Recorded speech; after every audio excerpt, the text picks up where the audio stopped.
Okay, hi everyone.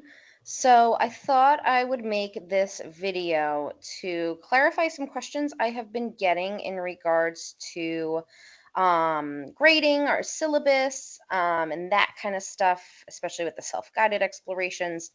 This class is absolutely different from what you've most likely experienced in the past, either at Lindenwood or at a different college. We have restructured and reformatted this class.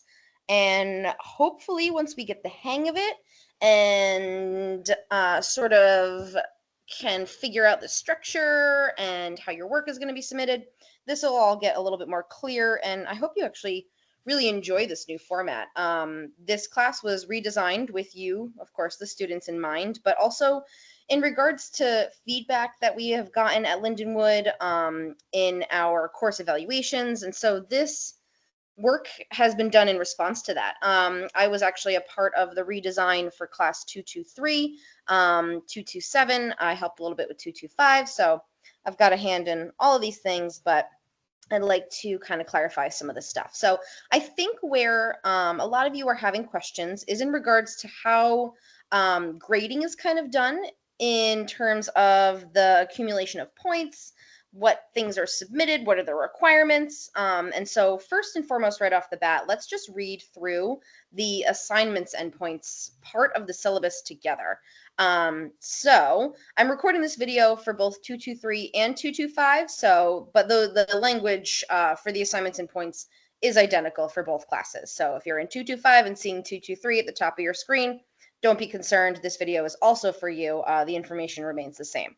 So assignments and points. The structure and design of this course will imitate a game where your objective is to choose the assignments you want to complete in order to earn enough points to get you the score you would like. So if you want an A, that's amazing. Complete enough of those assignments and you will get an A. If you're feeling comfortable with a C, you've got a busy semester coming up and you're not trying to break the bank in terms of time management and stress, then earn the required amounts of points that will get you that C. The assignments you can complete, as well as the correlating points and point system, is all included below, which I will review. Some assignments will be graded, otherwise, others are verified as pass or fail. Most categories allow you to drop the lowest scores, a certain amount of assignments in regards to what is being submitted will be dropped. If you don't do well on earlier submissions, you can replace those with scores in the same category. So, say earlier in the course, say you're not happy with the grade you got in Module 2, well, then in Module 6 we can replace some of those points. So once you have the score you need in a section, you can keep your grade without doing more work. If you're struggling with a particular category, your self-guided explorations are going to offer the opportunity to really level up your grade. And these are supposed to be a choice, the most choice you really have here in regards to what you want to learn more about and exploring that. And again, I'll cover that in just a minute. You are expected to complete 126 points worth of those self-guided explorations. Again, I'll cover in a second. But you can earn up to 378 points and maybe make up for low scores in other categories. So you can work hard and choose your own path to get the grade you want. And it is possible to only complete 68% of the total options available and still get an A in the course. So as long as you are kind of keeping up with everything and working hard, this shouldn't be hopefully too hard of a transition from your typical college class format. So let's start first with attendance and participation. You are all enrolled in an online class, so this is sort of applicable to you and sort of not. So in regards to taking attendance or getting a grade for attendance, that is not something that you're going to be seeing in your grade book for this course, but what will count in its stead, I guess, are the discussions. So we are in a 16-week course. That is what it was designed to be. However, you have elected to enroll in the 8-week condensed version. So what that means is that each and every module you'll have 2 modules for each week. So this week we are doing modules for week 1, and then we'll move on to week 2, so on and so forth. I've tried to make some labels in Canvas for our text headers and our module names very, very clear, so you should know what week we're in and what modules you should be tackling the work for. So those discussions, that and one other assignment are required. However, as mentioned in the paragraph above, you do have the opportunity to drop some low scores. So first and foremost, attendance, the discussions is what you need to be focusing on, and those need to be completed. These are going to be a little bit more based on your opinion, reflect about what you've worked or like explored this week, maybe what you've learned about, chat with your classmates about their own interests and their own like discoveries in regards to the artwork that you've discovered or pieces of history they were surprised to learn about via art, etc. So definitely feel free to imbue your discussion posts with personality, share what's interesting to you and follow the prompts accordingly. So the next thing that we have, and so I want to skip really quick past quizzes. So we are looking at core assignments right here. So your core assignments are the discussion posts, and then this highlighted section right here are notes. So the notes you are going to work on each week for the artworks. I'm going to make a separate video about the notes worksheet in terms of how to format and how to complete that. So if you have questions on that, stay tuned for a second video that'll give you more details. However, before we get to that like kind of intricate nitty gritty stuff, let's just talk about what's expected you for turning these notes in. It is always my recommendation to complete notes, and that is kind of an assignment that is pretty inherent with art history and art history learning. Now, the notes sheet has been revised, so you're not just writing paragraphs of information in a notebook. It's a little bit more visually and graphically organized. I set that up myself, so I'll walk through that with you. So in regards to needing to turn these in, of course, if you don't get the points, and you might want to make those points up in other areas. However, if you are not turning in notes, I believe it is 7 in a row, 7 notes assignments haven't been turned in, then you are at risk of not passing the course. Both your notes and your discussions are almost the online format of attendance. And so if you're not completing those, we can't be sure as staff here at Lindenwood that you are participating in an online course, especially with this modality. I'm, not seeing your faces every day or twice a week in a lecture. So these are really important things to do. Discussions and notes. Again, if you are happy not completing all the notes and receiving a lower grade, then that is completely up to you. Really, this choose your own adventure situation gives you a lot of opportunity to make this course your own, and turn it into a class that you have more control over than you would have with the original OG format.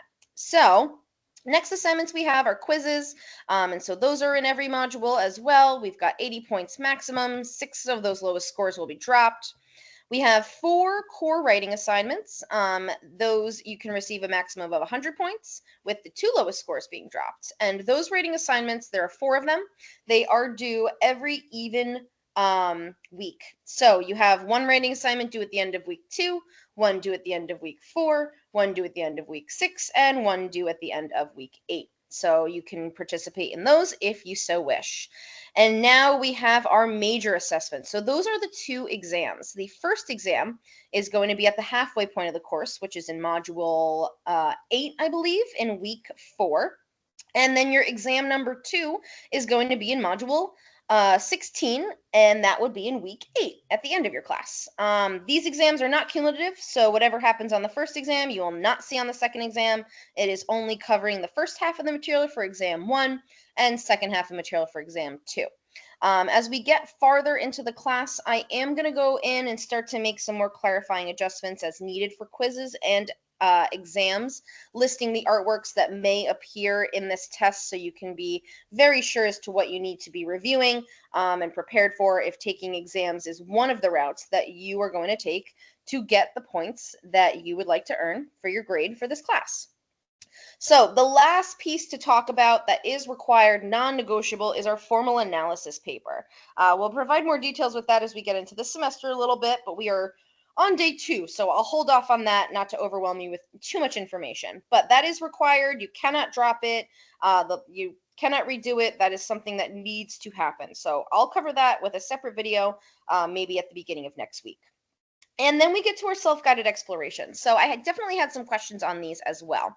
So let's talk really quick about what self-guided explorations are, what's required of you, and how you might go about completing these. So as you can see above, you are expected to do about 126 points of this, but up to 378 points are possible.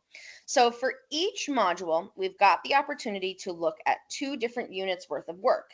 And within those units, we've got all of these different extra resources that we have as a Lindenwood staff scoured the internet to find for you. Things that aren't just textbooks, that aren't just those typical art history readings, but things like news articles or podcasts or videos.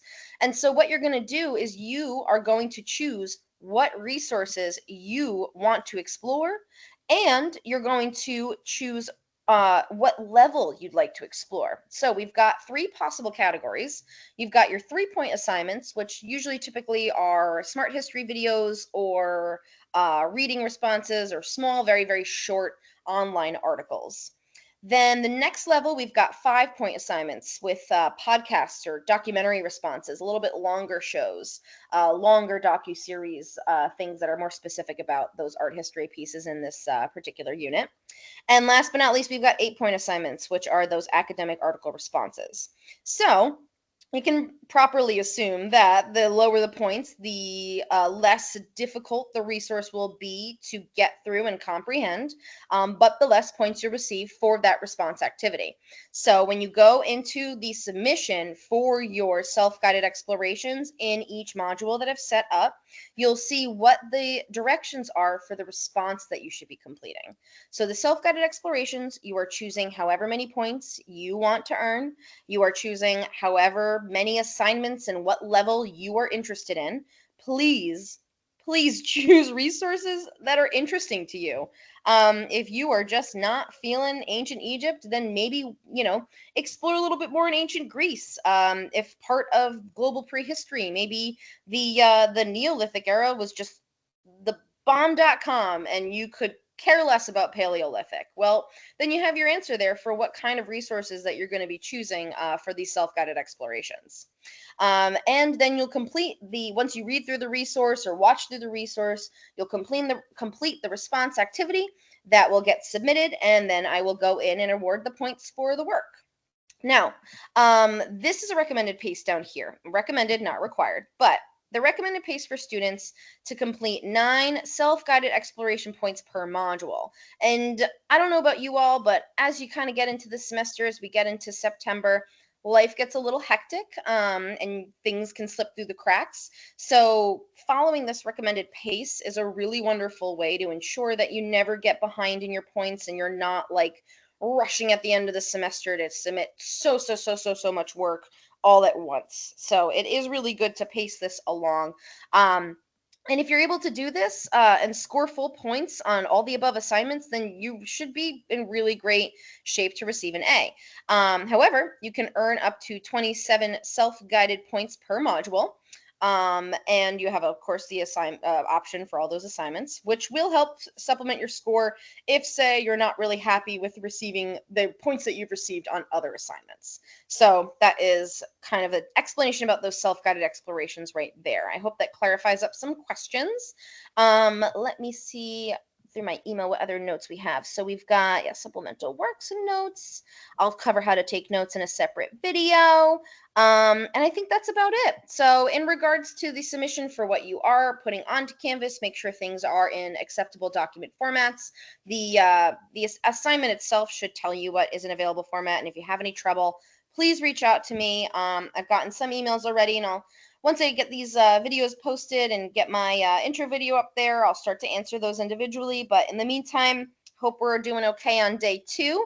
Hoping this information clarifies some stuff. And please let me know if anything we talked about might not have been clear enough, or you just need even more clarification. I'm happy to meet with anybody at any time this week for the most part, because my school year doesn't start until the week from today. So all right, art historians, I leave you with that. I hope the clarification is helpful. Please let me know if you have further questions, and we will talk soon. All right, adios.